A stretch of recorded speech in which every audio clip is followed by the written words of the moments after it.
इसमें बहुत जन को तो इसका लक्षण ही नहीं होता है, जिसको एसिम्प्टोमेटिक बोलते हैं। इसीलिए ये शायद साइलेंट किलर भी शुगर शायद इसी वजह से है। आदमी को कुछ लक्षण नहीं होता है, अंदर अंदर डायबिटीज हो गया रहता है। अंदर अंदर डायबिटीज के वजह से बहुत अंग सब में असर उसका धीरे धीरे होते रहता है। तो इसका बहुत जन को इसका कोई लक्षण ही नहीं होता है। सम परसेंटेज आदमी में अगर इसका लक्षण हुआ तो इसका टिपिकल जो लक्षण है, बहुत भूख लगना, बहुत पानी पीने का मन करना, बहुत ज़्यादा पेशाब लगना, वज़न तेज़ी से घट जाना, काम करने का मन नहीं करना, थकावट ज़्यादा होना, शरीर में जगह जगह पे घाव निकलना, और वो अगर घाव कहीं पे हो गया तो आपको जल्दी से वो ठीक नहीं होना। तो ये सब कुछ लक्षण हैं। डायबिटीज़ में स्ट्रेस, फिजिकल इनएक्टिविटी और मोबाइल का क्या रोल होता है? अगर आपका डायबिटीज़ है, फिजिकल इनएक्टिविटी जो पहले के और आजकल का ये जो मोबाइल नया जनरेशन जो है, वो मोबाइल इतने आदी हम लोगों को बना चुका है कि शायद ऐसा नहीं है कि हम लोग बिना मोबाइल के अब बच सकते हैं, ऐसा भी नहीं होता है। आदमी को किसी भी चीज़ में मोबाइल चाहिए, एडिक्ट ज़्यादा हो चुके हैं। और ये मोबाइल की वजह से आदमी का जो फिजिकल एक्टिविटी है वो कम हो चुका है। पहले लोग मोबाइल जिस ज़माने में नहीं होते थे, उस ज़माने में हमको साथी भाई से बात करते थे तो उसके घर पे जाते थे, घूम फिर ज़्यादा करते थे।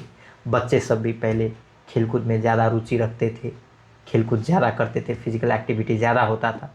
अब ये मोबाइल इस तरह से आदमी को बांध चुका है कि कोई भी काम करो बैठे बैठे करना है, मोबाइल चलाए। मोबाइल भी फिर जो गेम खेलते हैं बच्चे आजकल, वो बैठ के ही खेलते हैं। तो इसके वजह से फिजिकल इनएक्टिविटी ज़्यादा हो गया, और ये जाके असर किस पे पड़ा, तो इस पर शुगर का जो हिसाब से यूटिलाइज होना चाहिए उस हिसाब से नहीं हो पाया, और आपके ब्लड में शुगर का लेवल बढ़ गया। स्ट्रेस, आजकल का जो जीवन शैली है, भाग दौड़ी है, आदमी को स्ट्रेस के वजह से भी डायबिटीज़ बढ़ रहा है। डायबिटीज़ को कैसे पता लगाया जा सकता है? डायबिटीज़ का सबसे तो एक सिम्टम, अगर कोई आदमी में लक्षण जो हम बोले थे वो लक्षण सब है तो आपको जांच करवाना चाहिए।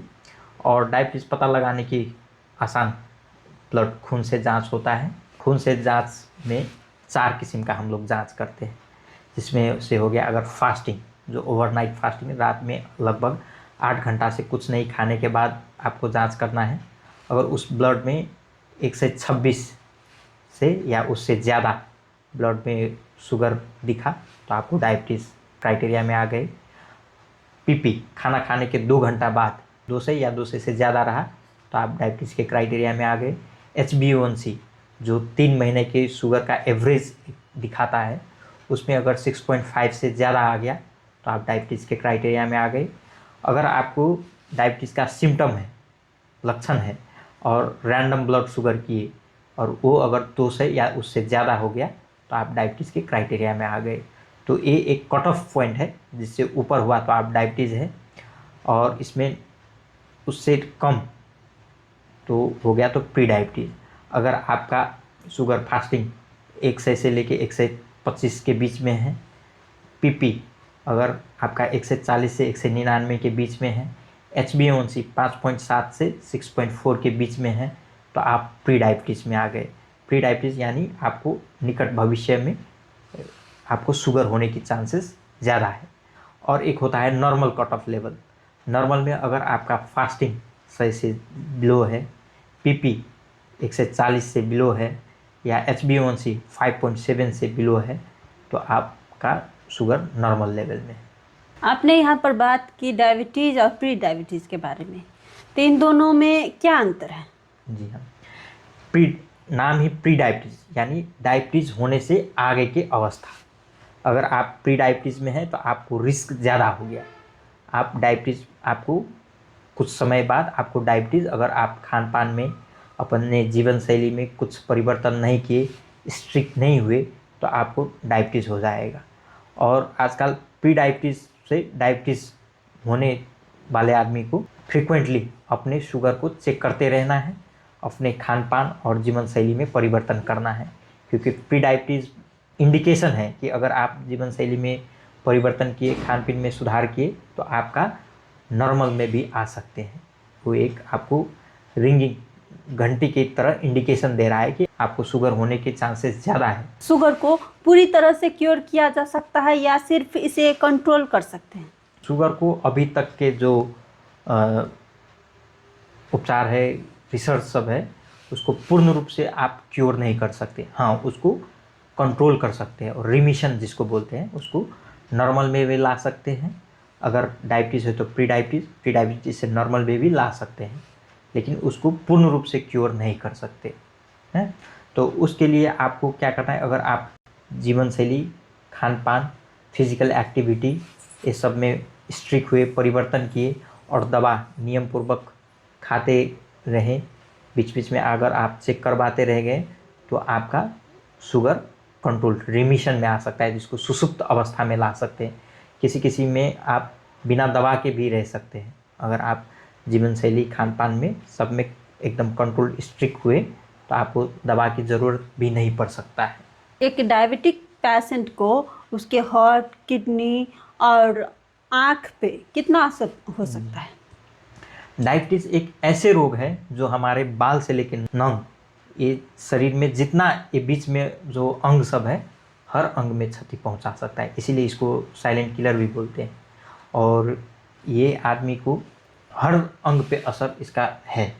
आपके सबसे आँख में देखिएगा तो आपका डायबिटिक रेटिनोपैथी, आँख में नशा का क्षति पहुंचा सकता है। आपको कैटरैक्ट, पर्दा आ सकता है आँख में। हार्ट पे देखिएगा तो आपका ब्लड प्रेशर बढ़ा सकता है, हार्ट फेलियर करवा सकता है, हार्ट अटैक करवा सकता है। किडनी में देखिएगा तो इसका किडनी का फेलियर करवा सकता है। और अभी तक का रिसर्च ने क्या दिखाया है कि किडनी फेलियर के जो क्रोनिक किडनी डिजीज़ या एंड स्टेज रीनल डिजीज़ बोलते हैं, किडनी फेलियर के सबसे प्रमुख कारण डायबिटीज़ है। नशा, पेरिफेरल नर्व में नशा में समस्या पहुंचा सकता है और आदमी को स्ट्रोक करवा सकता है, जो पैरालिसिस, एक साइड का नहीं चलना, वो सब करवा सकता है। साइकोलॉजिकल चेंजेस भी ला सकता है। फुट अल्सर, ये पैर सब में घाव होने की चांसेस बढ़ जाएगा और आपको इसके वजह से एम्पुटेशन, पैर काटने की भी नौबत आ सकती है। जो पैर काटने, जो एम्पुटेशन बोलते हैं, उसका non traumatic cause of amputation sugar का माना गया है। एक डायबिटिक पेशेंट को अपने लाइफ स्टाइल में किस तरह के चेंजेस लाना चाहिए? शुगर का मुख्य स्तंभ है उपचार का, वो 3 ठो है, जिसमें से सबसे ज़्यादा आपको खान पान पे अपने बदलाव लाना है, फिजिकल एक्टिविटीज़, एक्सरसाइज करना है, फिजिकल एक्टिविटी को बढ़ाना है, नियम पूर्वक दवा लेना है, स्ट्रेस को मैनेजमेंट करना है। सबसे पहले अब खान पान में क्या बदलाव लाना चाहिए, तो हम लोगों का जो खान पान का जो पैटर्न है, नेपाल, इंडिया, ये सब में जो खान पान का पैटर्न है, उसमें हम कार्बोहाइड्रेट ज़्यादा लेते हैं। भात हो या रोटी हो, जो भी लेते हैं हम ज़्यादा लेते हैं। लगभग 50 से 60% से ज़्यादा हमारा कार्बोहाइड्रेट का ही कंजम्पशन होता है। तो उस चीज़ को परिवर्तन करना है। 50% 60% जो हम लोग कार्बोहाइड्रेट ले रहे थे, उसको अब साग, सब्जी, सलाद इसमें बदलना है। जितना खाते हैं उसमें से 25% ही हमारा कार्बोहाइड्रेट, चाहे भात हो या रोटी हो, वो होना चाहिए। अपोजिट कर देना है। और जो 25% बच गया वो हमारा प्रोटीन डाइट होना चाहिए, चाहे दाल हो, बीन्स जो ले सकते हैं। तो मेरा कहने का मतलब है कि हमारा जो खाना है उसमें कार्बोहाइड्रेट का मात्रा, स्टार्च का मात्रा कम करना है और साग, सब्जी, सलाद का मात्रा बढ़ाना है, प्रोटीन डाइट को बढ़ाना है, कार्बोहाइड्रेट का लेवल कम करना है, फ्रूट्स, होल ग्रेन्स, ये सब पे ज़्यादा फोकस करना है। रिफाइंड शुगर का कंजम्पशन को कम करना है। आपको कोल्ड ड्रिंक्स, पिज़्ज़ा, बर्गर जो सब ले रहे हैं, जंक फूड, वो सबको रिड्यूस, कम करना है। फिजिकल एक्टिविटीज़ में आपको हर दिन एडीए के गाइडलाइंस देखिएगा तो हर दिन वो 30 मिनट, हर एक दिन 30 मिनट और हफ्ता में एटलीस्ट 7 दिन में 5 दिन आपको एक्सरसाइज करना है। अब एक्सरसाइज ये नहीं कि सिर्फ बैठ के वाला एक्सरसाइज करना हो, नहीं, एक्सरसाइज ऐसे करना होगा कि थोड़ा फिजिकल एक्टिविटीज़ लगे। जो स्मोकिंग कर रहे हैं या अल्कोहल ले रहे हैं, उस सबको छोड़ना है। और सुबह सुबह आपको स्ट्रेस मैनेजमेंट पे भी ध्यान देना है। सुबह सुबह योगा, ध्यान ये कर सकते हैं। चिकित्सक के सलाह लेना है, उनके दिए गए बमोजिम हिसाब का दवा लेना है और बीच बीच में आपको चेक करवाते रहना है। किसी फैमिली में कोई व्यक्ति को डायबिटीज है, तो उस फैमिली का दूसरे व्यक्ति उस व्यक्ति को कैसे मदद कर सकता है, सपोर्ट कर सकता है? फैमिली मेंबर का एकदम क्रूशियल रोल होता है आपको डायबिटीज़ पेशेंट को केयर करने में। जिसको डायबिटीज़ हो जाता है वो उसको इमोशनल सपोर्ट चाहिए। वो आदमी आपका एंजाइटी, डिप्रेशन, स्ट्रेस में रहता है, तो उस टाइम पे आपको इमोशनल सपोर्ट देना होगा फैमिली मेम्बर्स को। उसके अलावा उस दवा टाइम बोमोजिल खिलाना होगा, और डाइट, खान पीन पे भी उसमें सुधार बदलाव लाना होगा। उसको मोटिवेट, एक्सरसाइज करने के लिए उसको मोटिवेट करना होगा। डायबिटीज़ पेशेंट को फाइनेंशियल सपोर्ट की भी ज़रूरत होता है, तो क्योंकि इसकी दवा नियमित लाइफ टाइम खाना पड़ता है। Emotional as well as financial support भी देना होगा फैमिली मेम्बर्स को। जितने भी हमारे व्यूअर्स देख रहे हैं उन सबको क्या सजेशन देना चाहेंगे?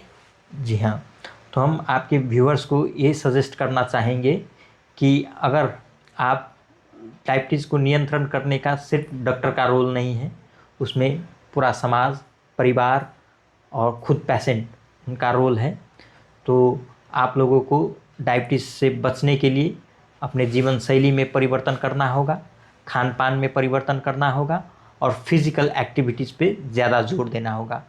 आपको फिज़िकल एक्टिविटीज़ में एक्सरसाइज ज़्यादा करना होगा, स्ट्रेस मैनेजमेंट करना होगा, और अगर आपको डायबिटीज़ हो गया तो समय पे दवा लेना होगा, खान पान में परिवर्तन करना होगा, और चिकित्सक का सलाह हिसाब से आपको चलना होगा।